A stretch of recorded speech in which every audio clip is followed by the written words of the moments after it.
Like I told the woman I have money, $1,000 in my pocket. She's like, show me where you withdraw that money.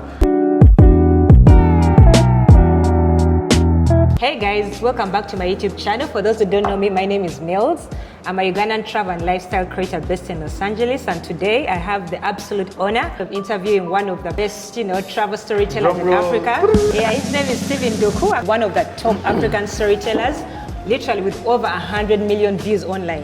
He's putting us in the map as Africans. So in LA, I decided to grab him for some time. Let's get it. Yeah, showing him around and showing me the reality in LA, that you don't see on the news.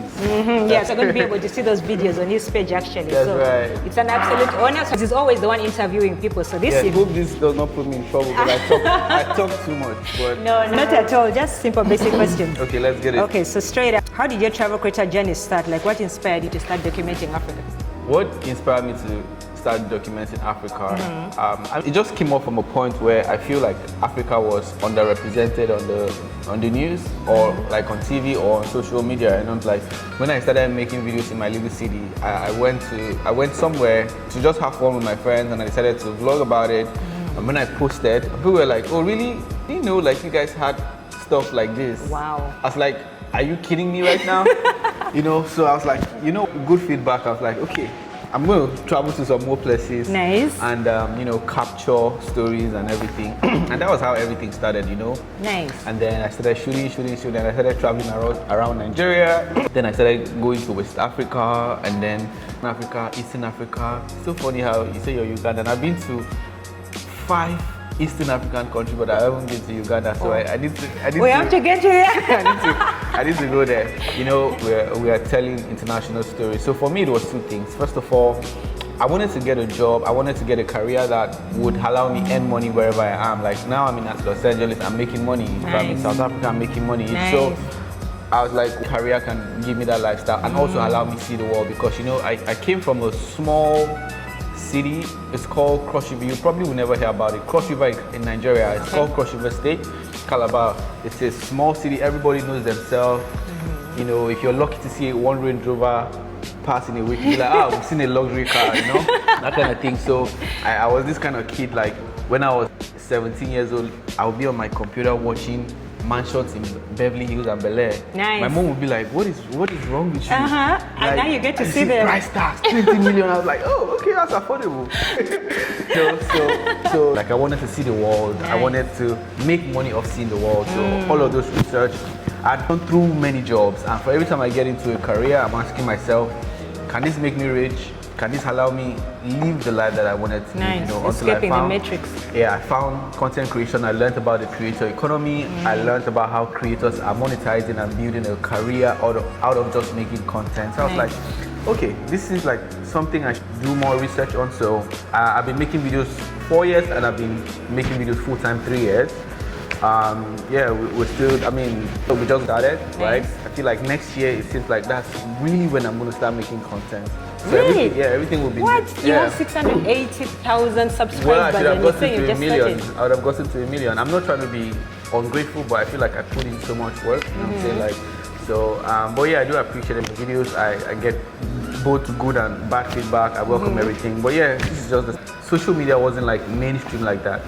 There was no TikTok, there was Instagram, but Instagram was just, a lot of people already there, but YouTube, people saw that was very difficult to do, Early set of challenges were internet. So I lived, Nigeria has load shedding, you guys know. So I lived in a house where we didn't have constant electricity. So sometimes when I want to shoot a video, the light would go off. Of course, I had a 9 to 5, and my salary for the whole month was probably like $90. Wow. Yeah. So I couldn't really unlimited internet. So, that can tell you a joke right now. So when I had a 9 to 5, I used to work Sunday to Sundays. My boss thought that I was working that way to grow his company. He didn't know that I was working that way because I didn't have internet at home and I didn't have electricity. So I had no other choice but to stay in the office. So he saw me one day. I was like, he came on a Saturday and he saw me, he's like, what have you been doing? I see you. In short, he gave me a a raise, 100% raise. Thinking you're working on his things. Yeah, but I was just every day I was company going, resources. watching, and that's how I was learning about the creator economy. I went on there, I was watching videos, you know, just exposing myself. Yeah, to the sounds world. like a lot of hard work, right? Like getting it off the ground. Yeah, it just feels like information. You know, the world changed. One information away from having the biggest breakthrough of your life, right? So for me, I'm just out there searching for information. I search for information like my life depends on it. Nice. If I hear that there's something right now people are doing to make money, or there's a particular skill set you need to have as a creator, I'm going to go and find somebody that will teach me. I'm going to find how can I get that information? You know, just try to be in a circle that they are like in a circle of people that have access to some information, you know. And that's really what matters. That's so nice to know, you know, because as Africans, we have to work like twice as hard to try and get a little bit of leeway. And to hear your story, how you started literally from scratch and you're using like company resources at the same time, your time is divided. You've got to be selfish. Yeah, it's not easy. So you have to be selfish. Well, kudos we are to my so boss. glad. You know, and that's the thing, like it's not easy to pivot as an African, like coming from corporate to just become a creator. I used to shoot the video. So we work in a company where everybody had their decks. Yeah. So I used to wait for everybody to go home, and then I'll set up my ring light and my camera, you know. So I had one colleague that used to sleep in the office. Every day he sees me, he'd be like, welcome to my channel. I'll be like, what are you talking about? You know, like every day you are here making this video, like, are you making money from this thing? You know, well, I was like, I don't care, man. How long did you have to do YouTube before you became monetized? I did it for maybe a year. Okay. A year before I go back. Yeah, that's actually very good progress, yeah. But now if I'm going to, I can do it in like a month. Oh, really? Yeah. Wow. Okay, so moving on. Which African destination surprised you the most and why? Surprises me in a bad way, Madagascar. Oh, really? Surprised me in a good way would be Mauritius. Mauritius, yeah, it looks beautiful all in the Eastern pictures. African countries. See? So why did Madagascar surprise you badly? Poverty. You know, I mean, you know, that's why it's important for people to tell their stories. You know, when the movie came out, the Madagascar famous movie, I like to move it. You know, I was like, oh, this country is because that movie really portrayed the country in a good way. So I was like, maybe these guys are, you know, this is the actual on paradise, whatever, right? I was like, I'm gonna go there, tourism, right? I went there, I was with hardship upon hardship upon hardship. That was the first time in my life where I flew in a plane and my bag was not there. Oh no. Like, I don't know about it, and people said I was a little bit like insensitive with my statement, but I was like, I'm sorry. It's not every time I would go and hide my pain. Yeah, because it's about reality. Yeah, and that's people are reality. like, okay, because you are African, you don't say bad things about. No, even me, I speak bad things about my country, right? So if I go to and I feel and I get treated the bad way, I can talk about it. And it also helps us watching your channel to know what to expect, you know, so that we're not so shocked. At least you prepare mentally and you know, okay, if there are chances that my bag can get lost, maybe I put an air tag, you know, because you do your research and I mean, you know. I had an air tag, and that's the only way. They said, you know, they speak French. They said they were going to call me to come pick up my bag. They never called me. If not that I had an air tag, I didn't shower. I didn't shower that night, and all through the day, I was just waiting for my bag to arrive. Oh my God, I'm so sorry. The hotel, no apology. I spoke to the local person. They said that's how it is. Wow. There's nothing you can do. There's only one airline in the country controlled by the government. I learned now there's a coup d'etat in the country. The military has taken over because the president had dual nationality. He had a Malagasy and French. So he used to go to France to enjoy. Yes. So now it's on the news. Now they are fighting. Everyone knows. They are fighting. But that's very good because now we get to understand, and that's how, you know, like when people are sensitized, that's how we know how to improve something, because those are videos that people show, like in, you know, the meetings of the ministries, and they say, you see, this is what they're saying about us. And that's why we're making a video better. here in LA, homelessness. Crazy, exactly. Man. We got to show that shit. Yeah, everyone must know, the truth must come out. Okay, so what are some of the misconceptions about travel in Africa that you wish people could unlearn? I just feel like from, let's say, Americans or Europeans, they travel to Africa, they think like they are leaving Europe and think that they are going to another Europe. You need to accept a trip for what it is. It's not all countries that are at the same level. There's going to be super and in between, right? Yes. So when you go into, like, whether it be any African, like, open up your mind, accept them for who they are, because traveling is really about going to a place and seeing something entirely different from where you are coming. Exactly. Interact with the local, you know, and I did an episode about the dark side of Zanzibar. People don't really talk about. You know, these foreigners, they always go and they are complaining that they've been catfished. Yes, because, yes. you know, beaches and this and that and that and that. But when you go there, you see that it's a village. Yeah. Enjoy it. Even True. Bali. Yeah. Bali, people think of nice villas in Bali, but if you go to Bali, you're going to see the underdeveloped side. So Africa has like very diverse tourism potential. If you want if you want hiking, if you want safari, whatever you want, you know. So I just feel like people need to enjoy the African content. Yeah, and the thing is, even in America, there are villages, you know what I mean? But they're not going to say it. You know? Yeah, that's so true. Say it. And part of travel, you're right, is to experience the people, the culture. What does it mean to be a person from this area? And to respect, you know, respect the people who are there, not photographing like, you know, some things that are like... any American that goes to Kenya, the first video is, what's that slum called? Is it Kibera or something? Kibera, the biggest slum. If they go to Nigeria, it's Makoko, the biggest slum. It's always slum. Like Soweto, Yeah, in South Africa they go to Soweto. Yeah, so even when you're coming to expose our homelessness. Straight up. Have mercy. Okay, so what destinations in Africa do you think are underrated and deserve more attention? Like from your underrated? I mean, I would have loved to see Madagascar, but I'm sorry, the security situation in the country right now is... so underrated should be Cabo Verde. I think a lot of people should go and... I've done a video there, so probably watch it, understand the country. So Cabo Verde or Cape Verde, it's a country that it's off the shores of Senegal. 10 islands scattered. It's actually close to America. From DC to Cabo Verde is like 6 hours. Oh. Yeah, it's close. It's just off the shores of Senegal. Oh, that's like from Chicago to LA, like independent. It's very close. It's the closest point to America, but most Americans don't even know about it. What do you like about it? It's just say it's like an early stage of Cape Town. You see how Cape Town has all of, you know, houses on a hills or something. They have potential, but it's Europeans that are going now to buy the estates. Buy. So now they're even crying. Now they want African people to come in. So in terms of tourism, Cabo Verde, I will give it. Of course, a lot of people know Senegal, Egypt, you know. But if I'm going to answer, it has to be Cabo Verde. Nice. Yeah, I like that. Okay, so how did you transition from creating for passion to turning into creating for actual business now? Because now you are a business, right? When you decide you want to go full time, you got to think about the business side of it. So when you're now running this, it's not like, okay, if I spend $1,000, it means I need to get 1,500 back. 1,000 to put back in my pocket and 500 as profit, right? Yes. So that's why sometimes it's no more fun. Now you're being careful with finance, you know, because if it's passion, you have another job. You are doing this as passion. You can just come here and not do it. But now you're doing it as a business. So, question was, how am I managing it, right? Yeah. No. How did you transition easily from passion to creating for as a sustainable business? Yeah. It's just knowing that I want to do it full time. You know. So it's just deciding that you want to do this full time. So when you now decide, you then have to ask yourself, what can you do so that you do this full time? Exactly. Then you now have to figure out, what platforms can I get monetized on? Nice. How much views and how many videos can I make to make me X amount of money? What brands can I work with? Nice. So when you start doing all of it, you now ask yourself, how much do I need to make in a month to allow me travel to any country in the world and still live a good life?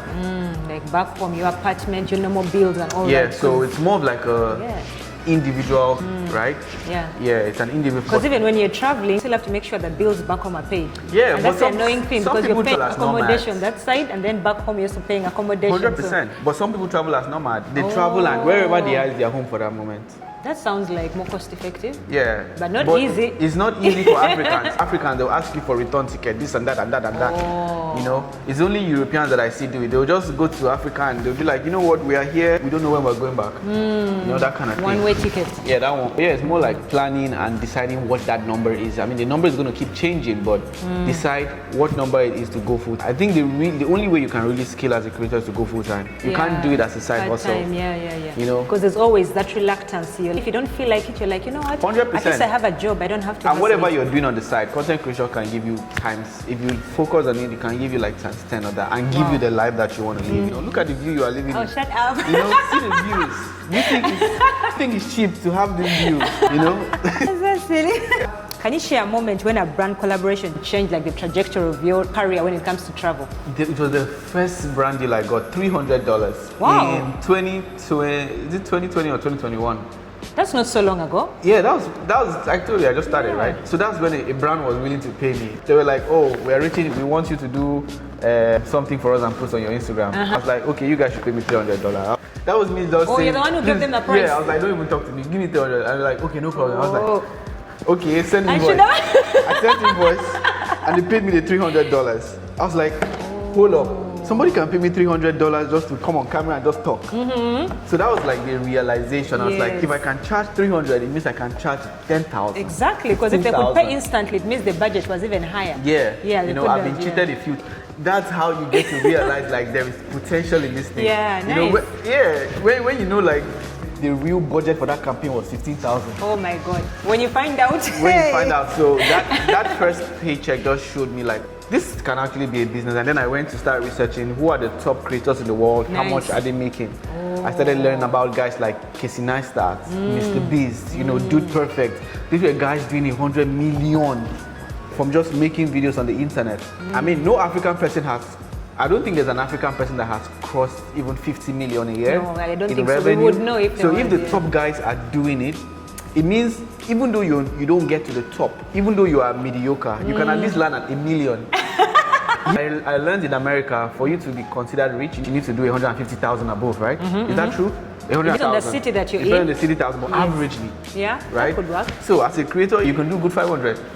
Especially knowing what other creators are charging is very important because it helps you to know how to grade yourself. But sometimes I wish I knew, and I was in comms with some African creators, you know, we hold on to ourselves too much, you know.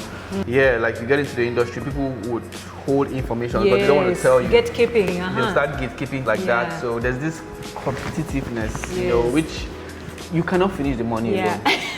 The money is too much. One thing with creators here that I really appreciate is collaboration. They collaborate a lot. They collaborate a lot. I think here the mindset is a little bit different. But in Africa, it's just like, it's more we think about in this individualistic. Myself, I want to get rich for myself. You're not thinking about creating a community where you empower. So that's the mindset shift. That would be nice. Like when someone gets to a certain point of relevance, it would be nice to like maybe mentor some creators, like, you know, but those things need resources. You know what I mean? Like back in Africa, you need resources. Yeah, that's right. Because they would need some equipment, they would need good internet, the challenges you face in the beginning, if you'd be able to, Man, like you got to use your phone. The phone is powerful. There's this guy called Ryan Trahan. You know him?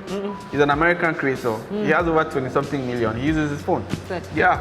Wow, no excuses. Nobody cares about whether you're using a camera. Is your story interesting enough? If, God forbid, a helicopter crashes in here and you pick up your phone and record it, CNN will call you for that footage. That's true. That video will go viral on YouTube. No matter because the story is strong. Nice. You know, so that's how you just have to think about it. That's really good. That's something really nice to keep thinking about, because sometimes you get caught up in, you know, the equipment. Quality. Oh, I need it. Yeah, you don't need it.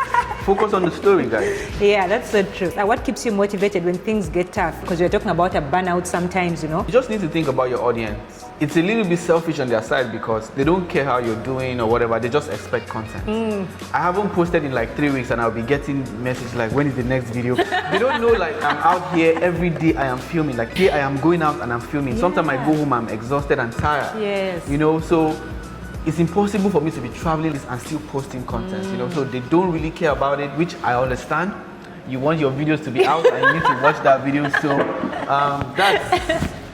I mean, yeah, but you know, what keeps me motivated, like I want to build a huge audience, I want to be very successful, you know what I'm saying? So all of those things are actually like, consistency is only will give you those things, right? Consistency in the frequency of the content, in the also the frequency of the countries that as well, and stuff like that. So, but for my niche, it's just mostly like telling them, you know, also authentic stories. Yeah, that's very 100%. Important.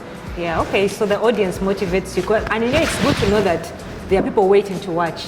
Like no matter what you put out, like you've developed a brand whereby people are always waiting for you. No matter what you drop. It can be a good thing or bad thing. You know, it's a very good thing. But I think that helps you like work like with teams. Sometimes you outsource, right? Yeah. Now as a business, even if you're not physically there, business has to keep going, you know. 100%. You can't say, oh, I don't feel well today, let's close the shop. No, you need that. It has to stay open, right? How do you deal with the fear or the uncertainty when you're traveling to a new country, you know? You just go. You never get scared, let's say like some places, the series you had. If it's a country that is I know that they are fighting war, I'm not going to go there. Okay. Right? Oh, because you do your research before, Yeah, so right? you do your research, you try to get in touch with the local person. The local person, if it's in Africa, like I always try to find a local person there.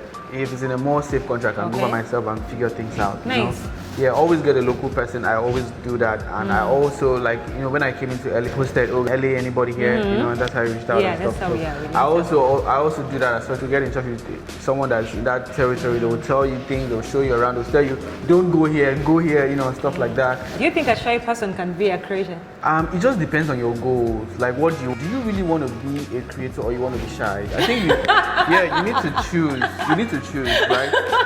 And you're so serious when you're saying that. You need to. Yeah, you need to choose one. You can't be a creator. Like a creator, just like we were out yesterday filming. I'm going to ask you any question that I like, because I have it. I know how I want my video to come out. So even if that guy brought out a knife, I'll take the picture before I run away. like the gorilla yesterday on the walk of fame. I will take it, let it be like almost when you're about to hit me, then I'll run it. But at least I have my content. At least I got something out of that, right? Oh my God, that is so funny. You can't be shy. And when you do this for a while, you start getting confident. I watch all these YouTubers and they'll be interrogating people in office. I don't know, like all these like Tyler, there's a mix all of these gang related. I'm like, how do you build the courage? But you don't even know when that courage would come. Yeah. Once you just turn on that camera, like you do whatever possible to get that content out. So I think believing that the story is bigger than who you are. You know what I mean? Like you might be shy, but how important is that story and how badly do you want it to be out? It helps you overcome. Like I knew a YouTuber that crashed the plane because he wanted to make a video. Yeah, he went to the forest. He went to the forest somewhere, got close to used the parachute, left the plane and allowed the plane to crash so that he can record. I think he was arrested or something. He was arrested because you can kill somebody. Wow. What if there was someone hiking there or something? That's like delusion, anything for the content. The content, that's right. Content is king. Your audience is both African and global, like by this stage. And so how do you create content that resonates with both, groups? You need to break down, make it very understandable, right?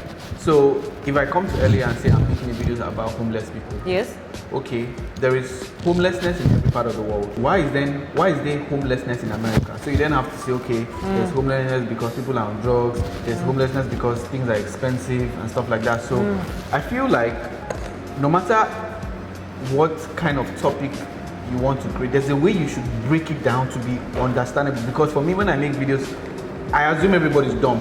So it's my responsibility to make I watch Johnny Harris. Johnny Harris makes investigative videos where he talks about complex topics. Like he was talking about why Donald Trump is fighting for the Panama Canal.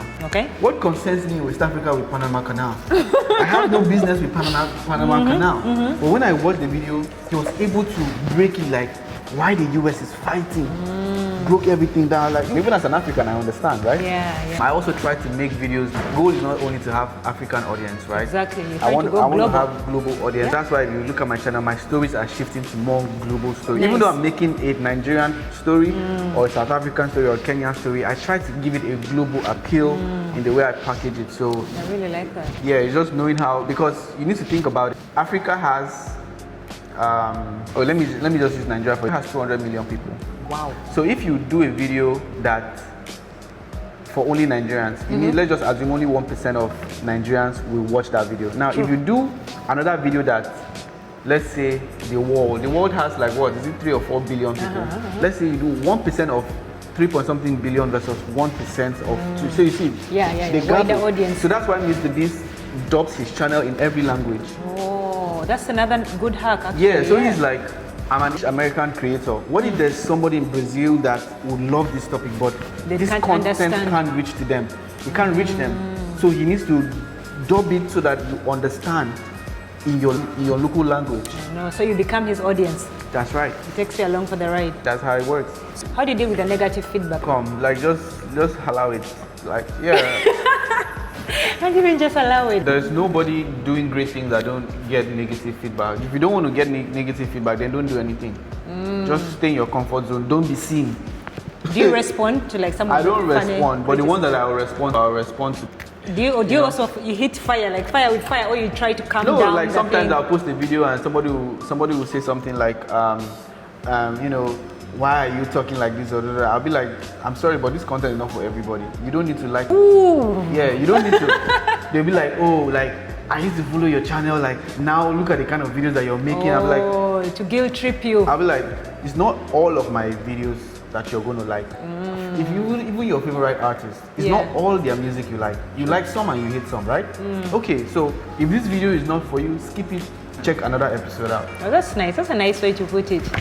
Yeah, that's really sweet actually. Yeah. So sometimes if you see negative content and let's say you have a huge platform like yourself and then respond, that can become the news.